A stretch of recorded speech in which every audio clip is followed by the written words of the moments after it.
¿cómo estás? Bienvenido nuevamente a Quiero Platicar Coaching, tu canal de coaching en México. Soy Liliana, gracias por estar aquí. Si es la primera vez que ves alguno de estos videos, suscríbete, quédate conmigo y únete al grupo, porque aquí tú y yo vamos a revisar muchísima información relacionada con el coaching profesional, pero también con el desarrollo para convertirnos en nuestra mejor versión y, ¿por qué no?, incluso hasta con la motivación.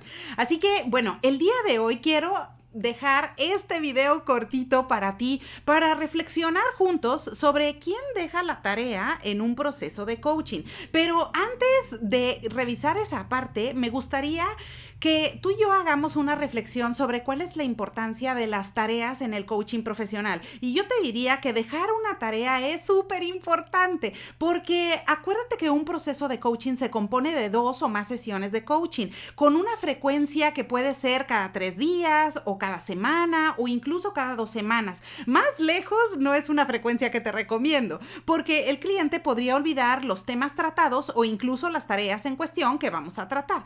Así que es importante que tu cliente lleve una frecuencia adecuada en esas sesiones de coaching. Pero ahora tú dirías, bueno, ok, ¿y para qué es importante dejar una tarea? Bueno, porque si tu cliente no tiene identificados cuáles son esos siguientes pasos o cuál es esa pequeña tarea a la que hay que dar prioridad y hay que prestarle demasiada atención, pues difícilmente se va a mover en la rapidez que busca hacia el estado deseado o hacia esa meta particular que está buscando. Por esa razón, acuérdate que un plan de acción prácticamente se compone de cuáles son esos siguientes pasos que van a conectar al cliente con su meta. Y esos siguientes pasos, en otras palabras, son las tareas. Así que la tarea es súper relevante. Ahora, acuérdate que cuando nosotros decimos que un proceso de coaching es exitoso, ¿cómo nos podemos dar cuenta? Pues prácticamente porque lo estamos midiendo, porque vemos el resultado deseado o porque la persona definitivamente le dio la vuelta a la situación difícil por la que está o logró la meta que se propuso.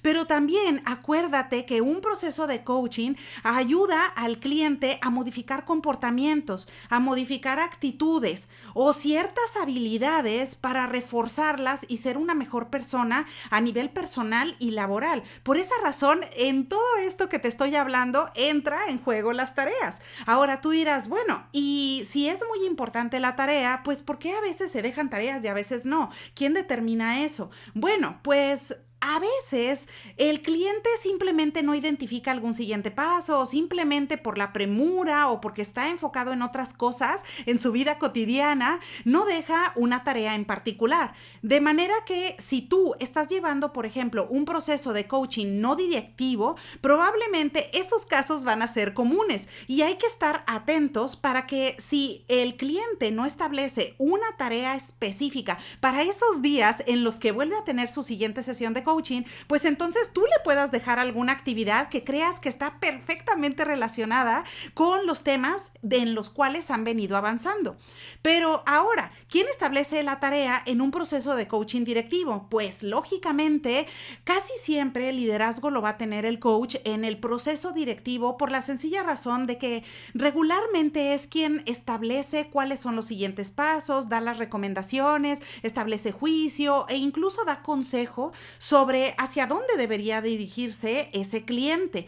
Pero recuerda que no, esto que te estoy comentando no es una regla, por lo que acá tenlo muy presente para que en cada proceso de coaching tú hagas un traje a la medida con las necesidades de tus clientes. De manera que no importa que a lo mejor estés llevando un proceso de coaching no directivo, probablemente tú hagas una observación y le digas a tu cliente que es importante que lleve a cabo tal o cual acción para que no lo deje avanzar y entonces se vaya a retrasar el logro de la meta en cuestión.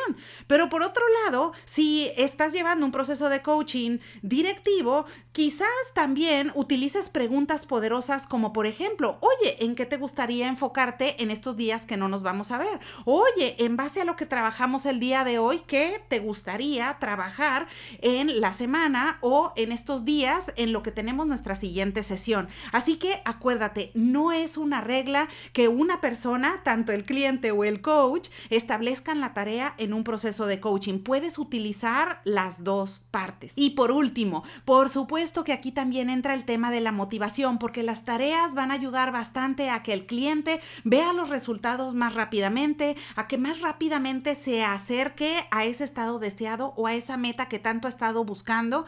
Y aunque en algunos casos, por ejemplo, los comportamientos, algunas conductas o, por ejemplo, ciertos objetivos por la complejidad puede ser que tomen más tiempo el llevarlos a cabo, pero precisamente por esa razón la tarea se vuelve súper importante y no hay que dejar pasar la oportunidad para que en cada sesión haya al menos una actividad prioritaria para ponerle foco y acercarnos a ese resultado deseado. Así que bueno, ahora ya lo sabes. ¿Quién establece la tarea en un proceso de coaching? Ambos. Puede ser el cliente o tú directamente como coach. Así que bueno, aprovecho la ocasión para desearte que tengas un excelente día y te veo pronto.